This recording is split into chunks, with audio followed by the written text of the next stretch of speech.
100 children to do. This year the Queen Quet coming to hunt for right up on the water, hunting all and thing like that. Right up on the Atlantic Ocean. We want 100 children for tune in to this episode of Gullah Geechee TV when all of we ocean leaders been going to the hill, Capitol Hill, but let them know we ain't been want no island thing drill.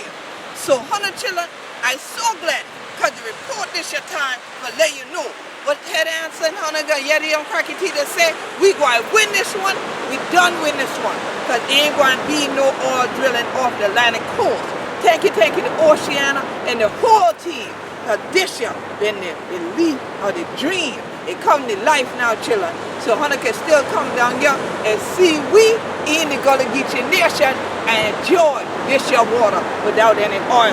Unless you just don't rub the oil into your skin when you bring with you. You ain't have to worry about them calling up what we see. So thank you to all 100 children where we write the letters and things like that, sign petition and things like that, and crack your teeth and speak the truth to power. Because we still got more things to deal with.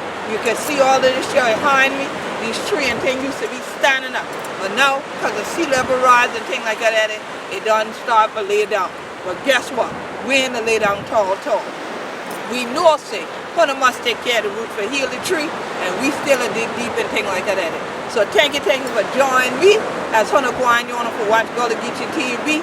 Hunter know who this shall be. This shall the Queen Quet, head from the body of the Gullah Geechee Nation, founder of the Gullah Geechee Sea Island Coalition, and we won't say we got the victory.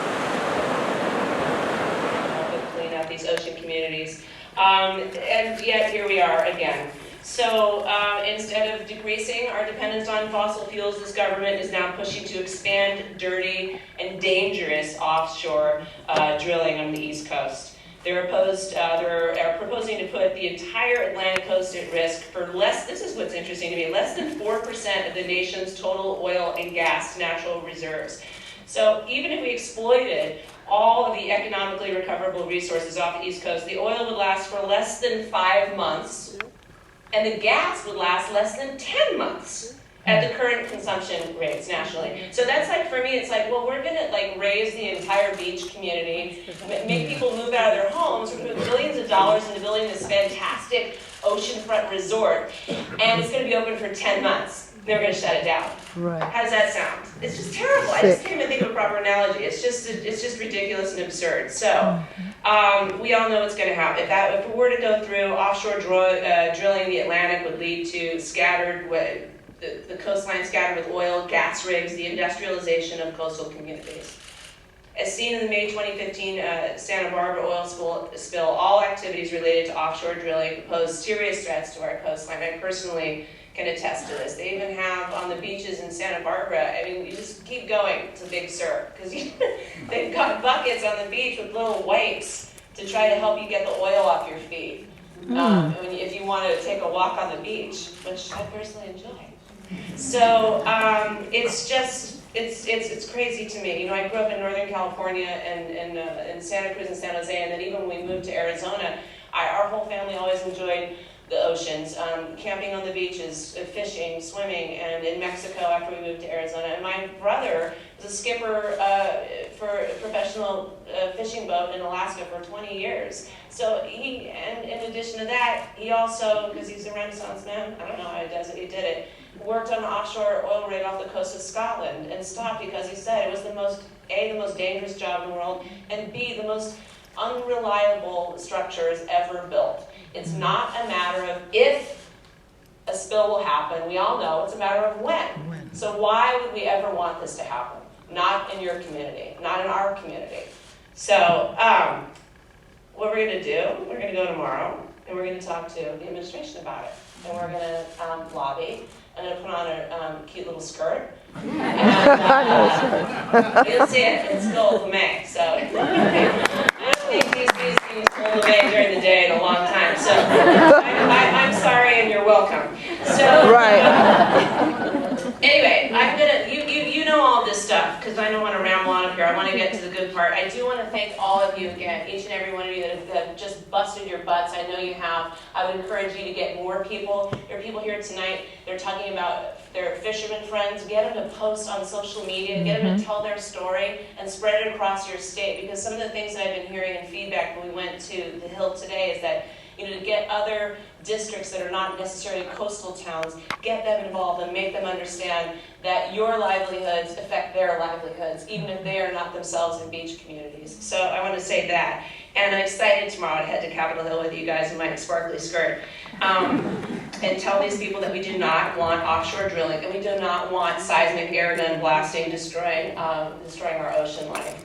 I am really, truly inspired by each one of you, so thank you. So without further ado, I'm going to leave you with a little inspirational video that the good people at Oceana has made.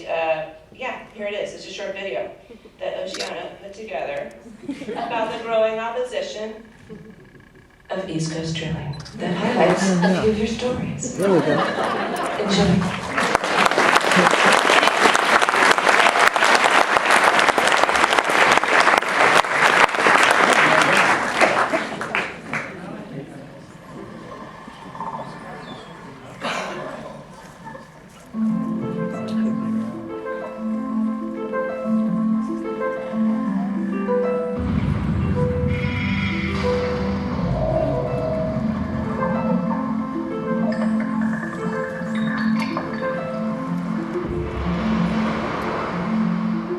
This is all a political ploy, I can tell you, to go out there and start drilling. Listen to people on the coast who are making their voices heard consistently on this, not just here, but in Florida, in Georgia, in North Carolina.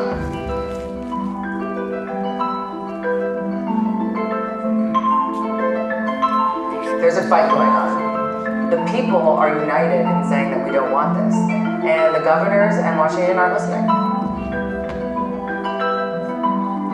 What we're saying to the federal government, quite simply, is don't open this door. Keep this door shut.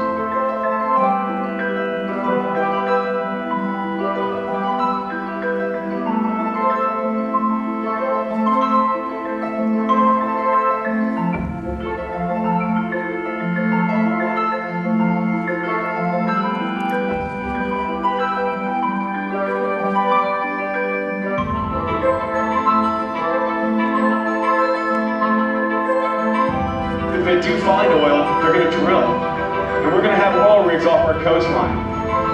We are not going to accept this. We are not going to allow them to search for oil, find oil, and drill off our coastline.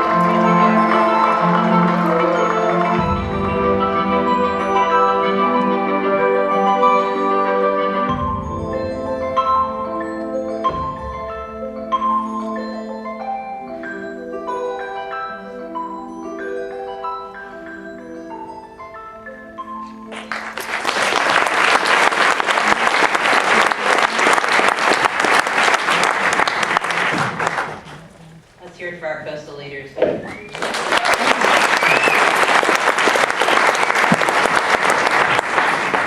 Now I'd like to recognize the mayor of Fernandina Beach, Florida, who you may recognize from the video, Mayor Johnny Miller. Johnny Miller.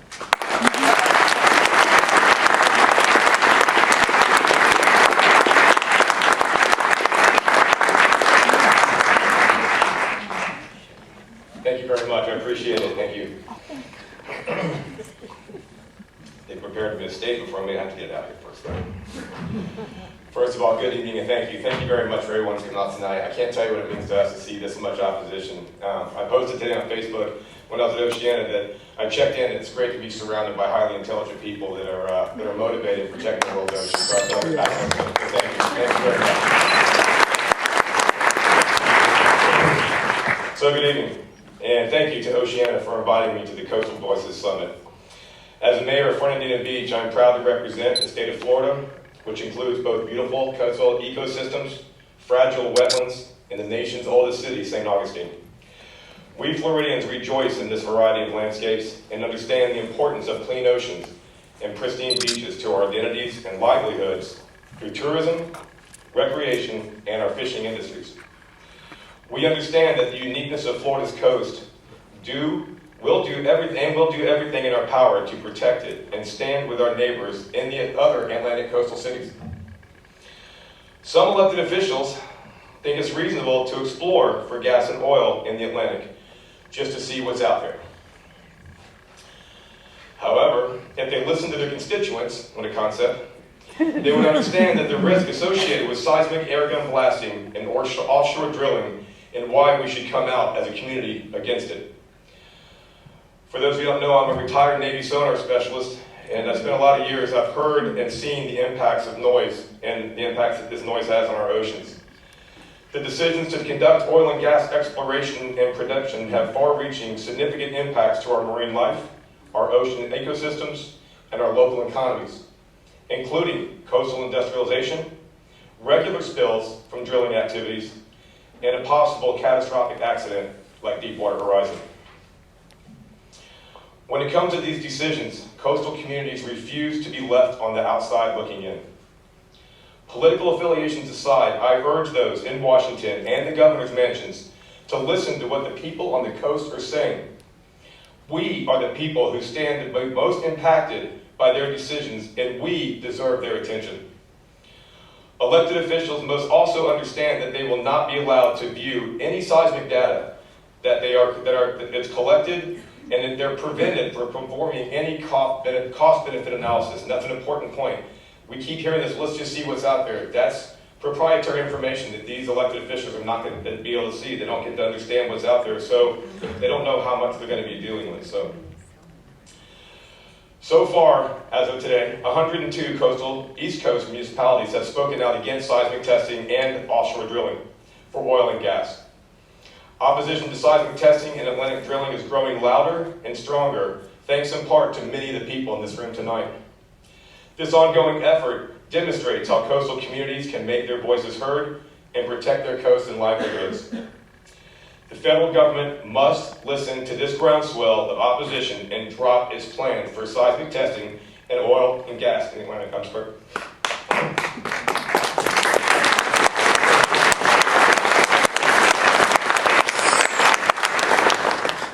To make any political message successful, you need passion and real belief. Apparently that's the case here. A little bit. I've been consistently impressed by the way Oceana has approached this issue. If it weren't for Oceana, obviously none of us would be in this room tonight, and it made it very easy to make our voices heard. This sort of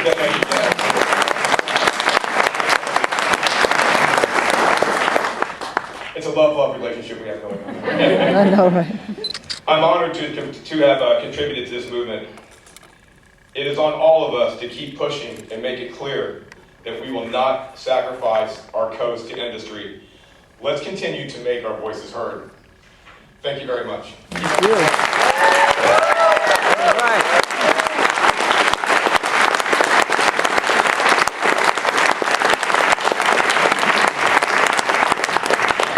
Johnny Miller, Fernandina Beach, Florida. Thank you so much, Mayor. While I have your attention, and before I introduce our next speaker, I would like to recognize Oceana's climate and energy team, who have been the ones that really made this work possible. Would you all mind please just standing up quickly so you can be recognized?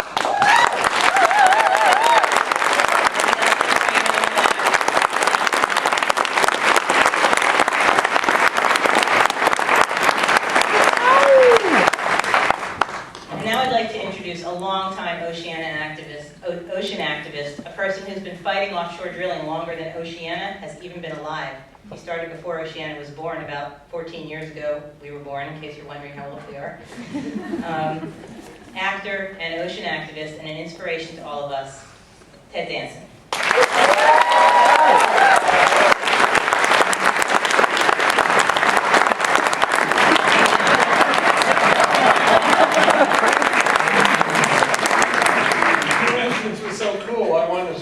Sorry.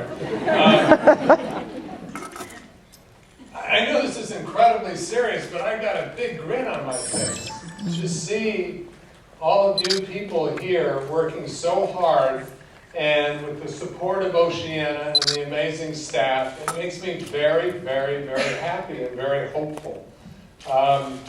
So I know it's not accomplished yet, but it will be. Yes. You know, you're not going to lose. We're not going to lose this fight. We're not going to have offshore oil drilling along the Atlantic coast. Exactly.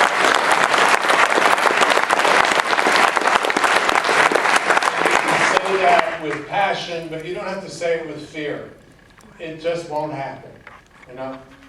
And it's because of you all. Oil is very fond of my heart. It's how I got started. All right, that was kind of silly, but it's true. I moved into a neighborhood during kind of the heyday of Cheers, and they were paying me a lot of money, and I was feeling guilty, and what do I do?